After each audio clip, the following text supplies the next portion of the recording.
लालाराज साहिब की, पूज्य माता साहिब की, पूज्य अम्मा साहिब की, परम पूज्य दादी साहिब की, सर्व संतन महात्माओं की।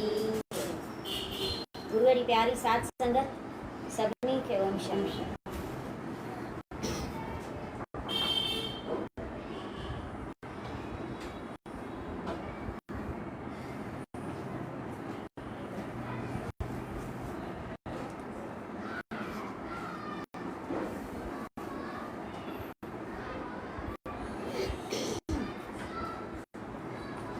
इन रीत श्री गुरु महाराज हमने ऋखीश्वर खां मोकिलायो तां रवाना थिया ऐं सिगोई अची अलका पर्वत ते पहुता। उते भाई मर्दाने पुछियो त पहिरियों कहिड़ो देश ईंदो ऐं पंहिंजे मुल्क में कॾहिं हली पहुचंदासूं। महाराजन फरमायो त मर्दाना, हितां पहिरीं घराट नाले बंदर ईंदो, पोइ लाहिर बंदर, तंहिंखां पोइ पंहिंजो मुल्क ईंदो। तंहिं ते भाई मर्दाने वरी पुछियो त गुरुजी, मुंहिंजो घर हितां घणो परे आहे? साहिबन खिली फरमायो त मर्दाना, हाणे तॾहिं घर यादि पियो अथई, भला रख करतार ते, उते बि तोखे सिगो ई हली पहुचाईंदासूं। तोखे बि घणा ॾींहं थिया आहिनि पंहिंजे कुटुंबनि खां जुदा थिए, हली उन्हनि सां मिली ख़ुशि थिएजे। तंहिं ते वरी भाई मर्दाने चयो त गुरुजी, तव्हीं बि हलंदा या न? हाणे मुसाफ़िरी त घणा वरिय कई अथव, तव्हांखे बि माता पिता पुट ऐं ॿिया यादि कंदा हूंदा। सतगुरनि फरमायो त मर्दाना, असांखे जॾहिं करतार पहुचाईंदो तॾहिं ईंदासूं, पर तूं जो तकिड़ो वञण थो घुरी, तंहिं करे अच त तोखे हिकिड़ीअ खिन में घर पहुचाए छॾियां। तॾहिं भाई मर्दाने चयो त श्री प्रभु जी, मूंखे धिकारे छो था छॾियो? तव्हां खां सवाइ मां कॾहिं घर न वेंदुसि ऐं हमेशह तव्हांजो दर्शन करे पियो जीअंदुसि। सुखराज स्वामी फरमाइण लॻा त असीं तोखे कीअं था धिकारियूं? घर खे तूं थो यादि करी, असीं त तोखे पहुचाइण लाइ था चऊं। भाई मर्दाने अर्ज़ु कयो त स्वामी, मूं त स्वाभाविक तव्हां खां खणी पुछियो, मां त घर खे यादि कोन थो करियां। तव्हांजे दया सां मुंहिंजो मोह टुटी वियो आहे। जेॾां साईं जन जी मौज पवे ओॾां हलनि। मूं तव्हांजे कृपा सां हेतिरा अमोलक पदार्थ ॾिठा आहिनि, सो हाणे अव्हां जी संगत कीअं छॾींदुसि? अञा त मर्जी अथमि त तव्हांजे संगत में 9 खंड पृथ्वीअ जा ऐं जम्बूदीप ॾिसंदुसि। तंहिं ते सतगुरु फरमाइण लॻा त मर्दाना, उहे हल त हाणे ई तोखे ॾेखारे छॾियूं। एतिरो चई जगदीश्वर भाई बाले ऐं मर्दाने खे साण करे हिकिड़ीअ खिन में अची इलाबरत खंड में पहुता ऐं हिकिड़े बन में जिते घणा शींहं रहंदा हुआ अची डेरो कयऊं। उते साहिबन भाई मर्दाने खे हुकुम ॾिनो त वेही शब्द ॻाए। शब्द ॿुधी उते रहंदड़नि शींहनि जो हिरदो निर्मल थी पियो ऐं सभिनी मिड़ी अची सतगुरनि जे अॻियां सिर झुकायो। महाराजन उन्हनि खां पुछियो त तव्हीं हिते छो आया आहियो? जंहिं ते हुननि बेज़बान शींहनि खे उन वक़्तु महाराजन जे दर्शन करण सां ॻाल्हाइण जी सामर्थी थी ऐं ॿई हथ ॿधी वेनती करे चवण लॻा त पूरब पापनि जे करे असांखे इहा तामशी जूण मिली आहे। जे पाप हाणे तव्हांजे शरण में अचण करे सभई नास थी वेंदा। श्री गुरु महाराज पुछण लॻा त तव्हांजो गुज़रान हिते कीअं थो हले? शींहनि वरंदी ॾिनी त अॻे त जंग जा मिरूं शिकार करे खाईंदा हुआसीं, चौधारी पूरा थी विया आहिनि। हाणे त पाण में जंहिंखे निंड में गाफिल ॾिसूं तंहिंखे सभई मिली खाई था छॾियूं। अॼु त तव्हांजे दर्शन कए असांजो मन निर्मल थी वियो आहे, सो रहम फरमाए असांखे पंहिंजो दास ॼाणी का गति करियो। हुननि जी इहा अरदास ॿुधी साहिबन फरमायो त असीं हाणे तव्हांखे मानखा ॾेई ॾींदासीं, जंहिंमें जेकॾहिं अव्हां गुरसिखी चङीअ तरह कमाई ऐं गुर शब्द जो अभ्यास कयो त अव्हांजो शरीर अभिमान नास थी वेंदो ऐं श्रेष्ठ गति पाईंदा। एतिरो चई पोइ श्री गुरु महाराज उतां शहर जे तरफ़ हलिया। उहो शहर मथे पहाड़ ते हो ऐं उन जे वेझो वञी ॿाहिरि वेही रहिया। उते जे रहाकुनि खे जॾहिं ख़बर पई त के साधू शींहनि खां बची सही सलामत अची हिते पहुता आहिनि, तॾहिं सभई उन्हनि खे ॾिसण लाइ ॿाहिरि निकिता ऐं दर्शन करे पुछण लॻा त संत जी तव्हीं शींहनि खां कीअं बची आया? तंहिं ते सतगुरनि फरमायो त असीं हाणे उन्हनि वटां पिया अचूं, हू हिन खां पोइ कंहिं बि जीव खे दुख न ॾींदा ऐं हू हाणे असांजा सिख थिया आहिनि ऐं सिगो ई इहा कामशी देई त्यागे कंहिं दर्जे लाइक़ु थींदा। इहा वार्ता ॿुधी सभिनी शहर वासियुनि अची महाराजनि खे मथो टेकियो ऐं चवण लॻा त स्वामी असां सां इहो वॾो दुख हो जो तव्हां कृपा करे दूर कयो आहे। तव्हीं कलादारी ऐं पूरन संत आहियो। पोइ सभिनी श्री गुरु महाराजनि जे चरणनि जी पहल पीती ऐं उपदेश वठी सिख थिया।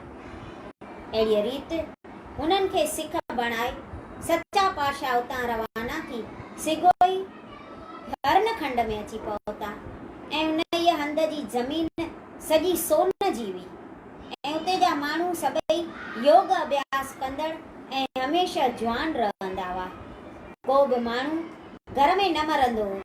जॾहिं को ॾिसंदो त हाणे मूंखे प्राण त्यागणा आहिनि तॾहिं हू शहर जे ॿाहिरां जबल ते चढ़ी वेंदो हो ऐं उते योग अभ्यास जे वसीले कापार या तारूं फोड़े प्राण त्यागींदो हो।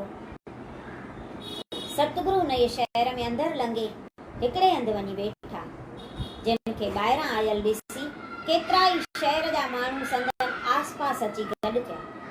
गुरु महाराजनि उन्हनि खां पुछियो त तव्हीं कहिड़ो उपदेश कमाईंदा आहियो? गुरु केरु अथव? हुननि चयो त गुरु गोरखनाथ आहे ऐं असीं प्राणायाम कंदा आहियूं, पर तंहिं हूंदे बि असांजे मन खे शांती नथी अचे। तव्हीं को अहिड़ो उपदेश ॾियो जो असांजो मन शांत थिए। तॾहिं सतगुरु फरमाइण लॻा त तव्हीं प्रेम सहित सतनाम जो सिमरन करियो, देह अभिमान छॾे ॾियो ऐं निश्चय करियो त जगत असत यानी फानी आहे ऐं आत्मा हिकिड़ो सत यानी कायम आहे। जेकॾहिं तव्हीं सदैव इहो उपदेश कमाईंदा रहंदा त तव्हीं वॾो सुख पाईंदा। इहो उपदेश वठी उते जा लोग घणे जतन सां हुन जो अभ्यास करण लॻा। पोइ सतगुरु उन्हनि खां मोकिलाए अॻिते रवाना थिया ऐं सिगोई अची कमप्रश खंड में पहुता ऐं शहर जे ॿाहिरां आसण लाइ वेही रहिया। उन देश जो राजा धर्मचंद जो संत शेवी हो, गुरुजन जे अचण जी ख़बर ॿुधी महाराजनि वटि आयो ऐं मथो टेके वेनती कयईं त का आज्ञा करियो। गुरु महाराजनि उन वक़्तु भाई बाले खे हिकिड़ो वॾो शींहुं करे बणायो ऐं हुकुम ॾिनऊं त हे राजन, जेकॾहिं तूं असांजी टहल करण थो चाहीं त पहिरियां ई हिन शींहं जो खाधो मौजूदु कर, तंहिंखां पोइ असीं तोखे पंहिंजी टहल ॾसींदासूं। राजा पुछियो त स्वामी शींहुं छा खाईंदो? गुरु महाराजनि वरंदी ॾिनी त हिन जो खाधो राजपुत्र आहे ऐं हीउ ॿिए कंहिं बि जीव जो मांस न खाईंदो।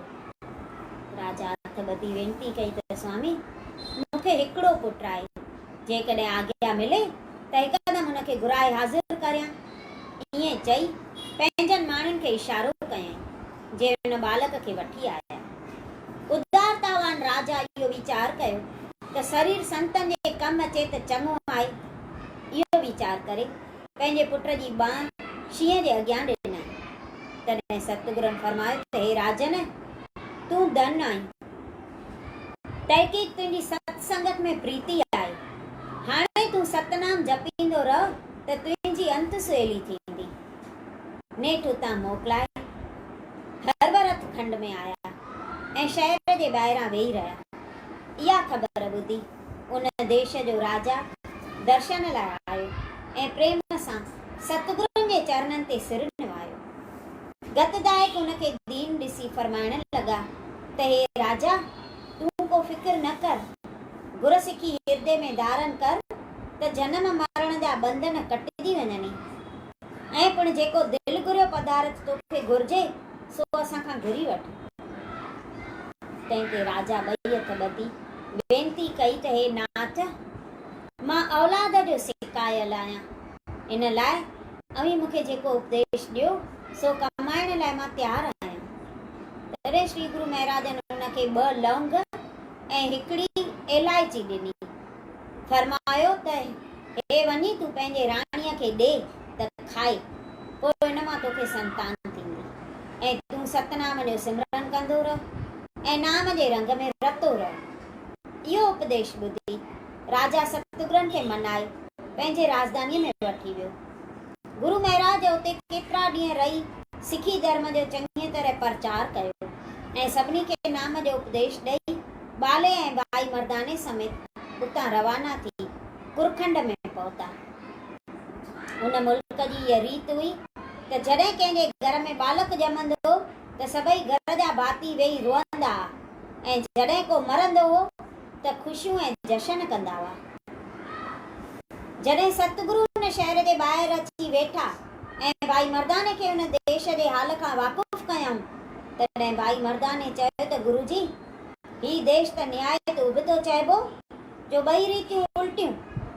तंहिं ते साहिबनि फरमायो त मर्दाना, हिते जा लोक अज्ञानी आहिनि, जे कुटुंब जे वधण ते रंज ऐं घटिजण ते ख़ुशि था थियनि। ॾिस, ही जीव भगवंत जे हुकुम सां पैदा थो थिए, पर हिते जा लोक उन हुकुम खे न सम्झी नाराज़ था थियनि ऐं जीव जो मृत्यु पिणु ईश्वर जो हुकुम आहे, जंहिं ते ही ख़ुशियूं था कनि। मगर हिननि जी रीत ज्ञान वारनि जहिड़ी न आहे, जे जीव जे पैदा थियण ते अंदर में ख़ुशि थी मौत ते संतोष कनि। अञा स्वामिन भाई मर्दाने सां इहो ज़िक्र पे कयो त एतिरे में उते जा केतिरा ई राहकू अची महाराजन जे हज़ूर में वेठा। तॾहिं भाई मर्दाने उन्हनि खां पुछियो त हीअ चाल तव्हांजे मुल्क जी कहिड़ी आहे ऐं ईअं करण में अव्हांजो मतिलबु छा आहे? तंहिं ते उन्हनि में जेके सियाणा हुआ तिन चयो त असांजे सम्झ मूजिबि हीअं आहे त जीव जो हिते पैदा थो थिए सो भॻवान खां विछड़ी थो अचे, तंहिं करे था अरमान करियूं। मौत ते ख़ुशी इन करे था करियूं जो वरी वञी मालिक सां थो मिले ऐं संसार जे जंजालनि खां छुटी थो पवे। तंहिं ते गुरु महाराजन फरमायो त भाई, परमेश्वर सां मिलणु ॾाढो अणांगो आहे, जो सवाइ सत्संग ऐं भक्तीअ जे ॿिया कंहिं बि रीत हासिल थी नथो सघे। जॾहिं हुन जो सत्संग में वासो थिए ऐं मन रोकण जो अभ्यास करे, तॾहिं हुन जूं सभु वासनाऊं नाश थियनि थियूं कंदे। जॾहिं हुन जे अंदर मां ॿियाई निकिरे थी ऐं सभ में परिपूर्ण ॾिसे थो, हुनखे जगत जो सारो पसारो नेठ जॾहिं आत्म प्रकाश करे हुन जो भरम दूर थियो ऐं सिद्ध चेतन भासियो ऐं सभु संकल्प विकल्प हुन जा नाश थी विया, तॾहिं सहजे ई हुनखे ईश्वर जो मेलाप प्रत्यक्ष थींदो। जिन खे ज्ञान प्राप्त थो थिए से पंहिंजे गुज़रियल अवस्था ते खिलंदा आहिनि त अड़े ॻाल्हि में त की न हो, असीं हेतिरा ॾींहं अलाए जे कहिड़ी निंड में हुआसीं। जेके ज्ञानवान आहिनि तिन खे त विछोड़े मेलाप जी बि सुध कान्हे, छो जो जॾहिं परमात्मा हर जाइ ऐं सभ में मौजूदु आहे, तॾहिं बाक़ी कहिड़ो हंधु बचियो जिते हू विछड़ियल चइजे। जेकॾहिं अव्हांजे चवण मूजिबि खणी ॾिसजे त अॻे हू विछड़ियल हो, त इहा ॻाल्हि परमात्मा जे पूरनताईअ में संसो थी आणे, जो आकाशनि वांगुरु सभ में भरपूर आहे ऐं सभु उन में समाया पिया आहिनि। मगर इहो जेको रोलो आहे सो आहे माया जे उपाधिअ में, जा दिले वांगुरु आहे। यानी जीअं आकाश जा पदार्थ ज़मीन ते रखियल पाणीअ जे दिले में ॾिसबा आहिनि, पर जेकॾहिं उन ई दिले खे खणी भञिजे त कीअं निकिरंदो, छो जो दर हक़ीक़त उहे पदार्थ उन ई दिले में हुआ ई की न, रुगो पंहिंजे सम्झ में रोलो हो। तंहिं करे अव्हांजो रोअण ऐं अरमान करणु, ख्वाहि खिलणु सभु अजाया आहिनि। जीव जे पैदा थियण जे कारण वासना जे अधीन आहे, जंहिं करे हू वरी वरी जनम में अचे थो। ईअं मरी वञण सां भॻवान सां माण्हू मिली वञे त पोइ त केरु कुझु करे ई न नी। तॾहिं चवण साहिब चवनि था न त हे भई अज्ञान जे वस आहिनि, हे ज्ञानवान कोन्हनि। भई सत्संग ऐं भक्तीअ खां सवाइ भॻवान कीअं मिलंदो। जॾहिं कुरमंड जे राहकुन सतगुरनि जा अहिड़ा वचन ॿुधा, तॾहिं पंहिंजे हृदय में वीचार करे चवण लॻा त हिन संत जो चवण त पूरो आहे। अहिड़ीअ रीति पंहिंजो संसो निवृत करे महाराजनि खे पूरन गुणवान ॼाणी नमस्कार कयऊं ऐं चयऊं त हे परोपकारी संत, असांखे पंहिंजो पवित्र उपदेश ॾेई बचाए वठो। तंहिं ते सतगुरु फरमाइण लॻा त तव्हीं सच्चीअ सिक सां सतनाम जो सिमरन करियो। ईश्वर जो हुकुम सदैव सत ॼाणो, मरण ख्वाए जीअण उनजी आज्ञा ॼाणी ॿिन्ही में हिक जहिड़ा रहो। इहो उपदेश ॿुधी हू सभई निश्चो धारे साहिबनि जा सिख थिया, कीर्तन ॻाइण ऐं संतनि जी शेवा करण लॻा। पोइ गुरुजन कुझु वक़्तु उते रही सिखी धर्म जो पायो विझी पोइ उतां उथी पंधु पिया। केतरमाल खंड में आया। उन देश जा रहाकू चंडिका देवीअ जा पूजारी हुआ। नसीबा उन ॾींहुं उते सालियानो मेलो हो, जंहिं करे केतिरा माण्हू उन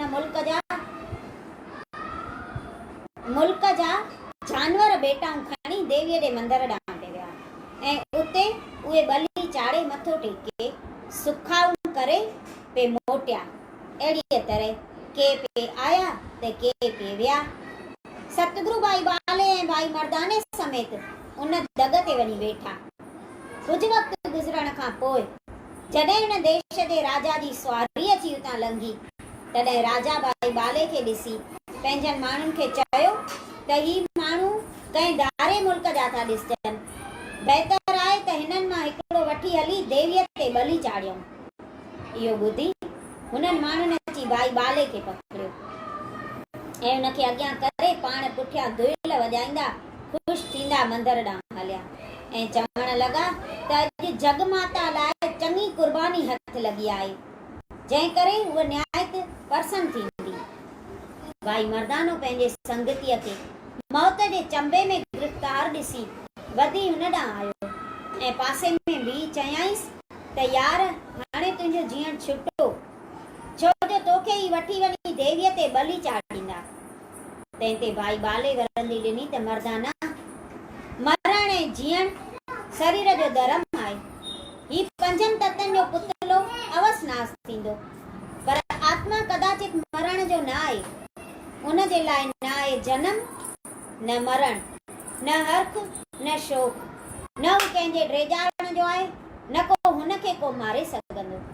हुनखे न की बाहि साड़े सघे, न की जल ॿोड़े सघे थो ऐं न की हथियारनि सां घायल थी थो सघे। शरीर जे नास थियण में टिनि ॻाल्हियुनि देश, काल ऐं वस्तुअ जे हिक हंधि हुअण जी ज़रूरत आहे। सो जेकॾहिं उहो वक़्तु, उहो हंधि, उहो मौत जो बहानो टई अची इकठा थिया हूंदा त पोइ बिना संशय हिन शरीर जी आख़िर थींदी ऐं हुनखे को बि हटाए न सघंदो। एतिरो ॿुधी मर्दाने खणी माठ कई ऐं उन्हनि सां गॾु देवीअ जे मंदर ॾांहुं हलियो। सतगुरु पाण बि तमाशो ॾिसण लाइ ओॾाहीं विया। जॾहिं सभई वञी देवीअ जे मंदर वटि पहुता त विरदाता माता खे ख़ुशि करियो। ही हुकुम ॿुधी राजा जे नौकरनि मां हिकिड़ो तलवार खणी भाई बाले जे साम्हूं अची बीठो। मर्दानो तलवार जो चिमको ॾिसी ॾकी वियो ऐं चवण लॻो त हे सतगुरु, हाणे तव्हांखे भाई बाले जी रक्षा करणु खपे। एतिरे में कालका माता भयानक आवाज़ करे अची प्रगट थी ऐं नौकर जे हथ मां तलवार खसे हिकदमि राजा जो सिर लाहे छॾियईं। ही हाल ॾिसी सभई माण्हू उथी भॻा। फ़क़ति श्री गुरु महाराज भाई बालो ऐं भाई मर्दानो वञी बचा। इते स्वामीअ कालका देवीअ खे चयो त राजा तुंहिंजो उपासक हो, पोइ तो हुनखे छो मारियो? तंहिं ते जगत जननीअ फरमायो त गुरुजी, मुंहिंजो हमेशह इहो धर्म आहे त ईश्वर जे प्यारनि भगतनि जी रक्षा करे दुष्टनि खे नास करियां। हिन पापी राजा बि मूं ते संत जी बलि थे चाढ़ी तंहिं करे मूं हुनखे मारे हिनखे बचायो आहे। एतिरो चई देवी अलूप थी वई।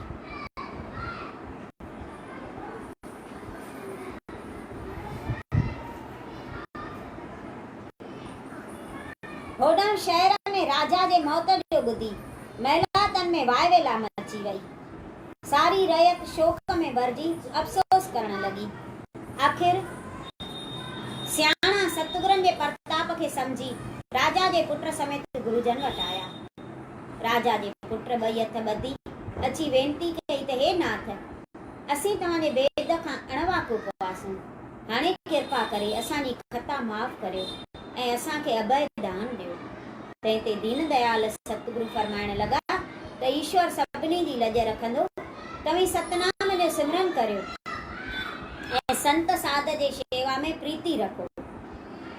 पोइ सतगुरनि राजा जो क्रियाक्रम करायो ऐं हुनजे पुट जो धर्म जस नालो रखी राज तिलक ॾेई हुनखे सिंघासन ते विहारियऊं ऐं हिकु सुंदर मंदर में धर्मशाला रचे उन में सत्संग करण लाइ आज्ञा ॾिनऊं ऐं सदाई पंहिंजो मन निवाए सतनाम सां लिव लाइज ऐं सत्संगत में हमेशह वेंदो कज। इन ई रीत जेकॾहिं तूं हलत कंदे त पाण बि सुखी रहंदे ऐं ॿिया बि केतिरा ई तुंहिंजे संगत में सुधरंदा। सतगुरनि जो उपदेश ॿुधी राजा धर्म जस गुरसिखी क़बूल कई। तंहिंखां पोइ गुरु महाराज कुझु ॾींहं उते रही अनेक जीवन जा कल्याण करे उतां रवाना थिया ऐं रमणीक खंड में अची पहुता। उन देश जा माण्हू साहिबनि खे शहर खां ॿाहिरि वेठो ॾिसी मिड़ी वटिन आया ऐं चरण वंदना करे हुकुम पुछा। स्वामिन फरमायो त असांजो अव्हांखे ई चवणु आहे त अठई पैर ईश्वर जे यादगिरीअ में रहो, संतनि जी शेवा करियो, पंहिंजे मन में कॾहिं बि कुते वांगुरु दृष्टि न रखो, मगर शींहं जी नज़र धारे गुरमुख थी हलो। महाराजनि जा इहे वचन ॿुधी हू वेनती करे पुछण लॻा त स्वामी, कुते ऐं शींहं जी दृष्टि त असीं सम्झी नथा सघूं, कृपा करे इन जो अर्थ असांखे खोले ॿुधायो। तंहिं ते महाराजनि फरमायो त जहिड़ीअ तरह कुते जी आदत थींदी आहे त को लठ हणंदो अथसि त खणी लठ में चक पाईंदो आहे, यानी हू पंहिंजो दुश्मन लठ खे सम्झंदो आहे, पर शींहं खे जेकॾहिं खणी केतिरनि बि हथियारनि सां मारजे त बि ओलर हमेशह मारण वारे ते कंदो आहे ऐं न कि कुते वांगुरु हथियारनि सां विढ़ंदो आहे।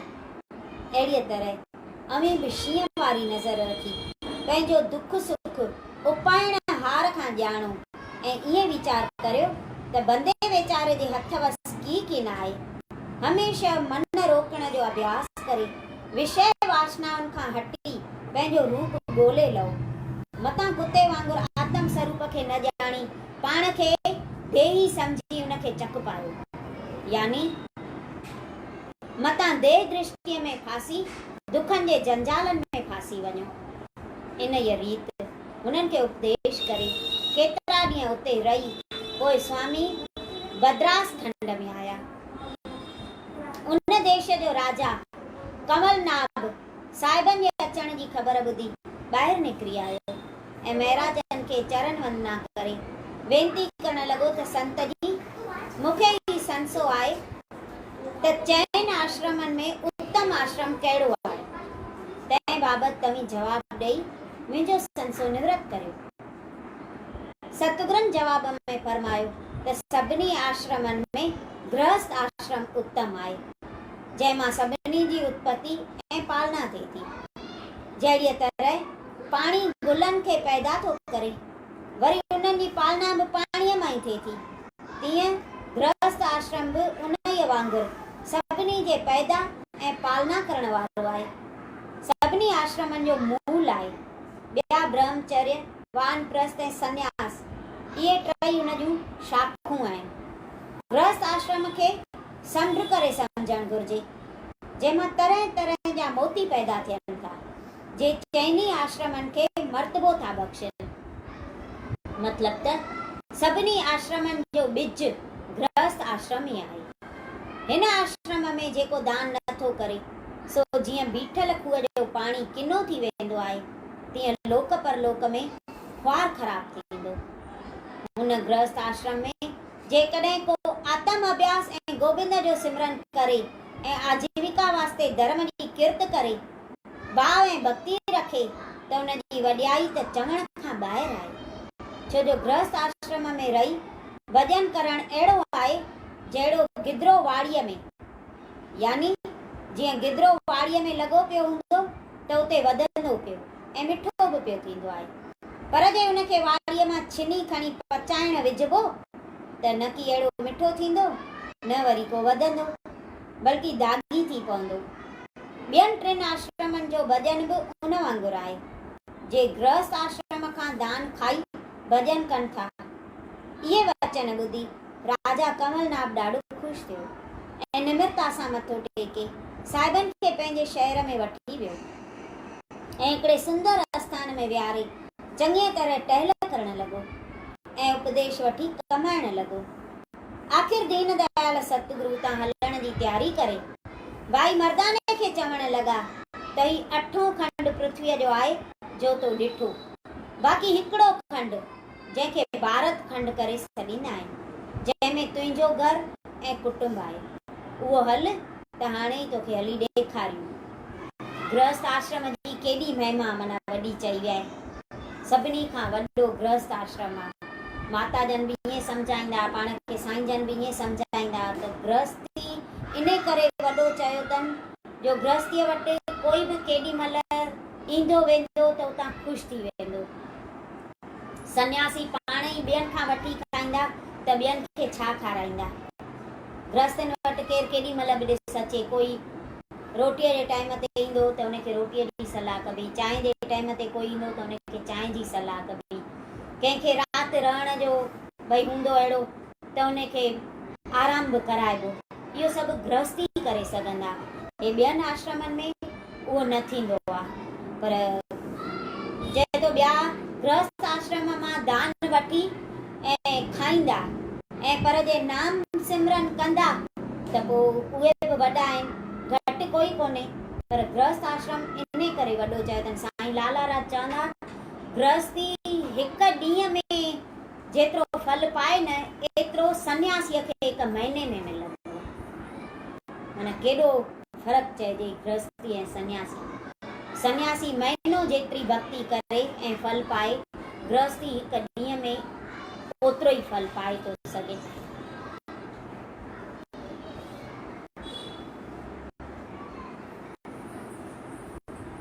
ईअं चई हुननि खां मोकिलाए गुरु महाराज भाई बाले ऐं भाई मर्दाने समेत भारत खंड में अची पहुता ऐं कश्मीर देश जे जम्मू शहर जे ॿाहिरां हिकु चङे आस्थान ते अची डेरो कयऊं। उते जी सुठी हवा ॾिसी भाई बाले महाराजनि खां पुछियो त स्वामी हिन शहर जो नालो कहिड़ो आहे। साहिबनि फरमायो त हिन शहर जो नालो जम्मू आहे। तंहिं ते वरी भाई बाले चयो त स्वामी इहो नालो हिन शहर ते कीअं पियो। गुरुजन फरमायो त बाला पुरातन समय में हिन ज़मीन ते हिकिड़ो वॾो पहलवान जामवंत नाले रिछ जहिड़ो रहंदो हो। हिते हिकिड़ी वॾी गुफा ठहियल हुई जंहिंमें हू विश्राम कंदो हो।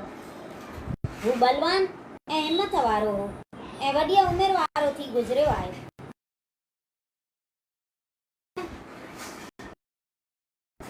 वामन रूप धारे राजा बल खां ॿिनि पेरनि यानी ॿिनि विखुनि में टई लोक मापे वरतावा।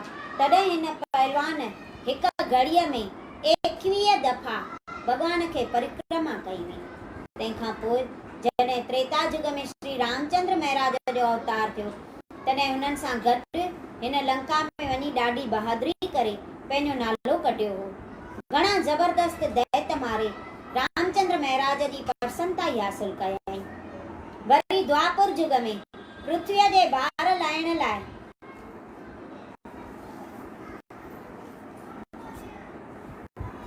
जॾहिं भगवान अवतार धारे हिकिड़ी कीमती मण ॻोल्हण लाइ हिते आयो, तॾहिं श्री कृष्ण महाराज जी हिन सां ॾाढी वेड़ थी। विड़ंदे विड़ंदे जॾहिं 28 ॾींहं गुज़री विया ऐं कंहिंजी बि हत्या न थी, तॾहिं श्री कृष्ण भगवान खणी श्री रामचंद्र जो रूप धारियो। उहो रूप ॾिसी हू हिकदमि अची भगवान जे चरणनि ते किरी पियो ऐं पंहिंजी खता बख़्शाए उहा मण ऐं पंहिंजी न्याणी जामवंती श्री कृष्ण भॻवान खे ॾिनई, जा वठी भॻवान द्वारका आयो हो। उन जे जामवंत जे रहण करे हिते जो जम्मू नालो पियो आहे। अहिड़ीअ रीति वचन विलास कंदे जॾहिं 2 ॾींहं गुज़री विया तॾहिं के माण्हू शहर जा उते आया, जिन इहा ख़बर वञी उते जे राजा खे ॾिनी। इहा ख़बर ॿुधी राजा पाण सां उंदियूं सूखड़ियूं खणी पेरे उगाड़ो डुकंदो साहिबनि वटि आयो ऐं बेटाऊं अॻियां रखी मथो टेके वेनती करण लॻो त स्वामी तव्हीं पूरन सतगुरु आहियो, कृपा करे पवित्र जस ॾेई सिख करियो।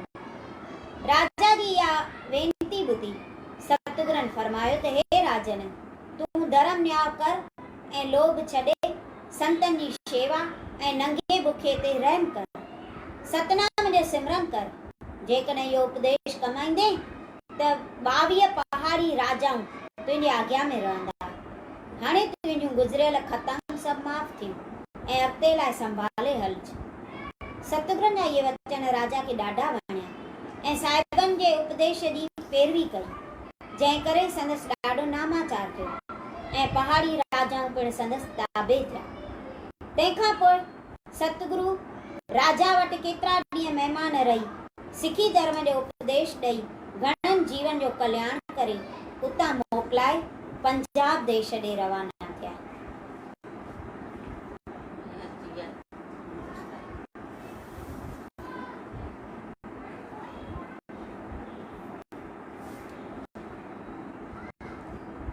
जॾहिं चौथी पातशाही गुरु रामदास गादीअ ते वेठल हुआ त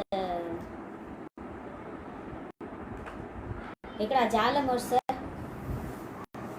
उन्हनि खे हिकु छोकिरो नंढो, अॻे सखी सरवर पीर जी पूॼा कंदा न उन खे ॾाढो मञींदा हुआ। त वञनि पिया उन पीर वटि त रस्ते ते इन्हनि खे थियो त हिते गुरु रामदास भई रहंदा आहिनि ऐं उहे तलाउ था खोटाइनि।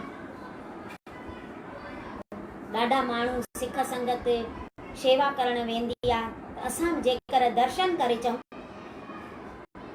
पोइ त अॻिते वञूं हुन सखी सरवर पीर वटि। त अचनि था साहिबनि वटि, साहिबनि खे जीअं इन्हनि मथो टेकियो त साहिब चवनि था त तव्हां त सखी सरवर पीर वटि पिया वञो, हाणे पीर जी भावना करे हिते आया आहियो छा शेवा करण? त हुननि जो मन उते जो उते बदिलजी वियो। चवनि पिया हाणे असां हिते ई शेवा कंदासीं, जिते तलाउ खोटिजे थो बि उते रही पिया साहिबनि वटि। चङा ॾींहं हिननि शेवा कई। जेको नंढो छोकिरो हो न उहो बि ॾाढी शेवा पियो करे। साहिब हुननि ते ॾाढो ख़ुशि पिया थियनि। जॾहिं इहे मोकिलाए वञनि पिया, चवनि पिया हाणे वञूं पंहिंजे घर, नाम बाम उन्हनि वरितो माना सिख थिया। त साहिब था चवनिसि तव्हांजो छोकिरो जेको आहे न इहो मूंखे ॾेई वञो, तव्हां भले वञो, हिन खे हिते राहे वञो शेवा में। हू ख़ुशि थी विया, उन छोकिरे खे हुते राहे था वञनि। उते रही पियो शेवा कंदो सुठे नमूने हू छोकिरो प्रेम सां।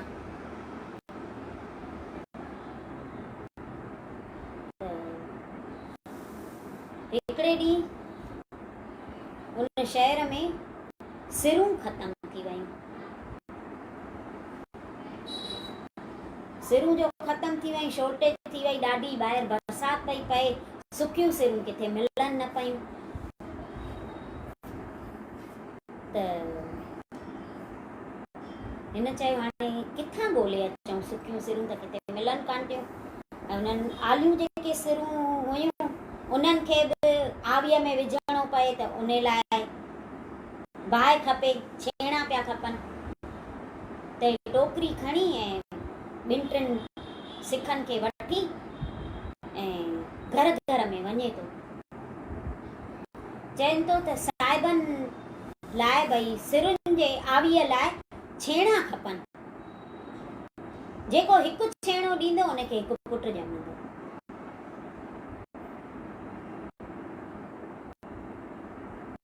हिनखे त केॾा ई छेणा गॾु थी विया पुट लाइ, त हर कोई माण्हू ॾींदो। हिक जे बदिरां ॿ टे छेणा पई मायूं ॾियनि। चङियूं टोकरियूं भराए हे आयो साहिबनि वटि। त साहिब था चवनिसि त ॾाढो सस्तो सौदो करे आयो आहियां, हिक छेणे ते हिकु पुटु। त हथ जोड़े चएसि थो त साईं मूंखे ताक़त कान्हे, इहा तव्हांजी कृपा थींदी त माण्हुनि जूं झोलियूं सायूं थींदियूं। मां त मिड़ई ईअं ई चई आयो आहियां।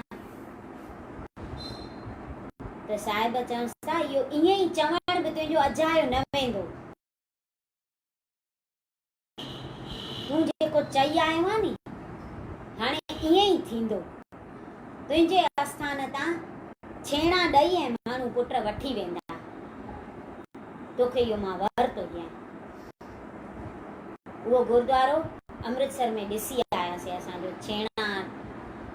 छेणनि जूं टोकरियूं कोन पिया ॾियऊं उते, ॿाहिरि छेणनि जा ईअं दुकान लॻा पिया हुआ, टोकरी ठाहे पिया ॾियनि। उहा टोकरी उते छेणनि जी ॾियनि पिया, अञा ताईं बि माना ॾियनि था। त गुरूअ जो वचन कॾहिं व्यर्थ न वेंदो आहे।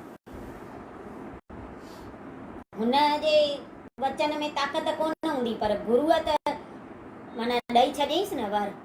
त तूं जेको चई आयो आहे उहो अजायो न वेंदो। तूं भले ईअं ई चई आयो आहे, हू त चएसि पियो तव्हांजी कृपा थींदी त माण्हुनि खे ॼमंदा पुट। पर चयईंसि न, तुंहिंजे आस्थान ते माण्हू वठण ईंदई पुट। त सिखनि जी लॼ, पर जंहिंजो एॾो पक्को विश्वास हुजे। बोल सतगुर देव भगवान की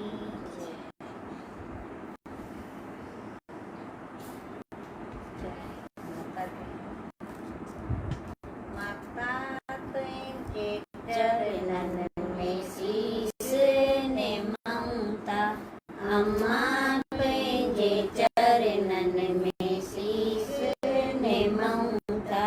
तुझे दर दुआ असां भीख मंगऊं था, तुझे दर दुआ जी असां भीख मंगऊं था।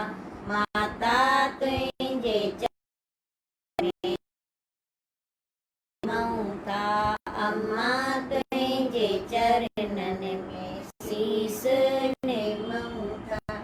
तू दिल भर सखी तू ही मेहरबान, तू दिल भर सखी तू ही मेहरबान। तुझे वस में हर का आहे शय आसान, तुझे वस में हर का आहे शय आसान। सभिनी जे दिलनि में आयो विराजमान, सभिनी जे दिलनि में आयो विराजमान। तुझे ई गुणनि जी असां पूजा कयूं था, तुझे ई गुणनि जी असां पूजा कयूं था।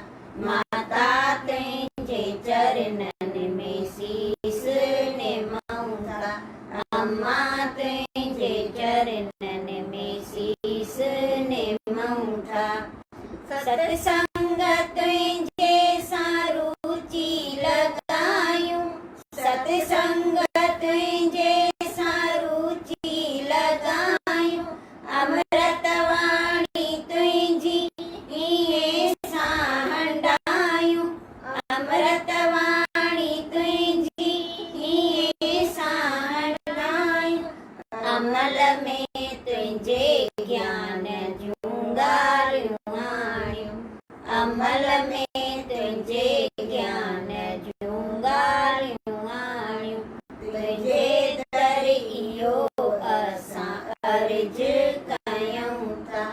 तुंहिंजे दर इहो असां अर्ज कयूं था।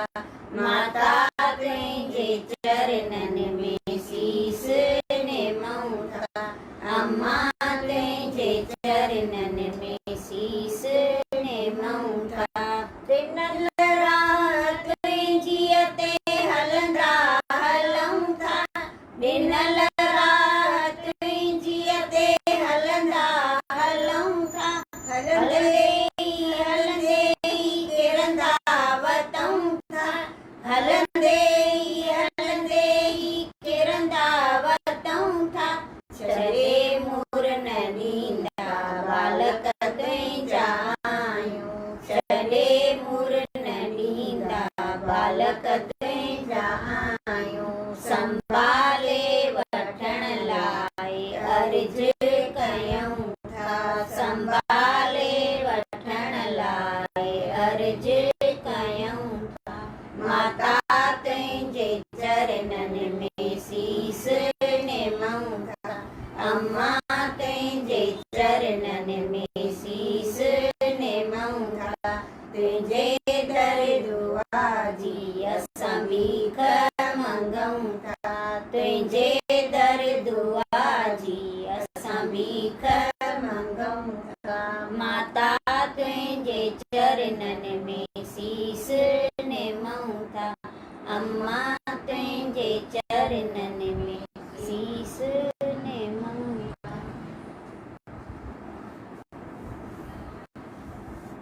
ॿियो पंचमठन नाम।